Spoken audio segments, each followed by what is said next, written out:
equipment is everything. I'm going to say it again. Your equipment is everything. Look, when I was doing this landscape job, this fence company pulled up. Now look, I'm going to show you. It's a fence guy in my area. I ain't going to say his name. I ain't going to say no names, right?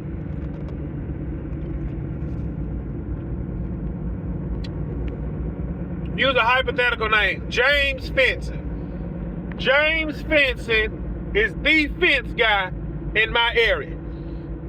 He got his own shop. His logo look good, and he got a color. His brand is a certain color.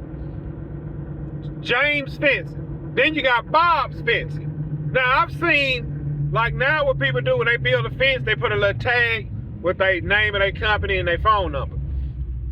Now I've been seeing, now I already know James is top dog, and I see his fence all over the place. And I know Bob be doing work too. So I was doing the job. Now I've seen James in action, his crew.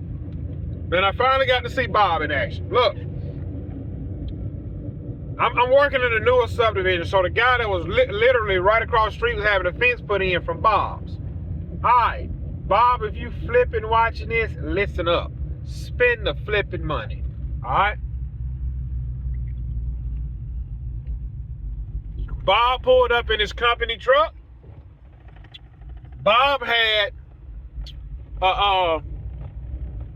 one of the little stickers you put on and peel off. I used to have a little sticker you put on and peel off, right? And I don't know if it was Bob's work truck, but it was another truck pulled up with 3 guys in it. One guy had Bob's company shirt on, and the other 2 guys was just young guys, right? So when they start working, the 2 young guys pull their shirt off. The 2 young guys pull their shirt off, start working, and one of them got slides on. I said, dang, bro. Guess what they start using? Shovels. When James Fence Company pull up, he gonna pull up with that doggone white company truck with his name and logo on the side of it. It take up the back door, the front door, and it got his colors. And James pulling up with that dump trailer, and James pulling up with that doggone mini skid. Now, you work with what you have. Bob was working with what he had. But here's what I noticed with Bob. Number one, you let your guys work with no shirt. You let your guys show up with slides on. Listen, bro. Before I hire any help, I'm gonna buy the best equipment I can buy because my overhead is low. You ease your way into business. You don't rush your way into business.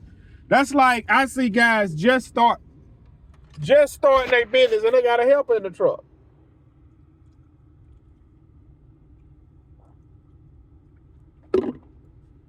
Why is you got a helper in the truck? You just starting your business. I said it before, I say it again.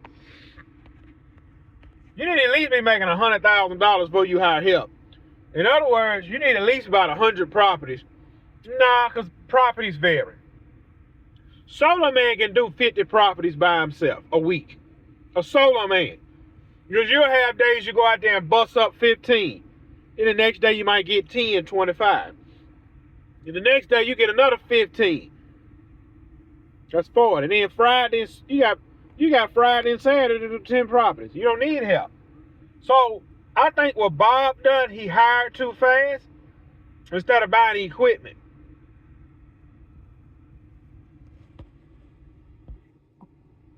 And I think what James did, he forced himself. You force yourself into equipment. That's what I think. Again, when I bought my backup work truck, I didn't need it. No, when I first bought my dump trailer, it sat there for 3 months. Literally sat there for 3 months. Now, man, I worked the dog crap out of that trailer. When I bought that backup work truck, it's sitting here as you see. But now, I got that truck staying hooked up to the trailer. Listen, man, I will say the Lord has blessed me and it's been good to me. He has. The Lord has given me the desires of my heart. He really has. He really has. Man, such a time as this. You know, it's funny. We're gonna leave all this here. We build it up to leave it here. We build it up to leave it here. I'm enjoying my life. I love working. I love my wife. I love my kids. I love my business. I'm going to leave all this here. No matter how big I grow this company, I'm going to leave it here. So if you're going to leave it here, leave something of value. Don't leave a piece of trash business. Leave something of value.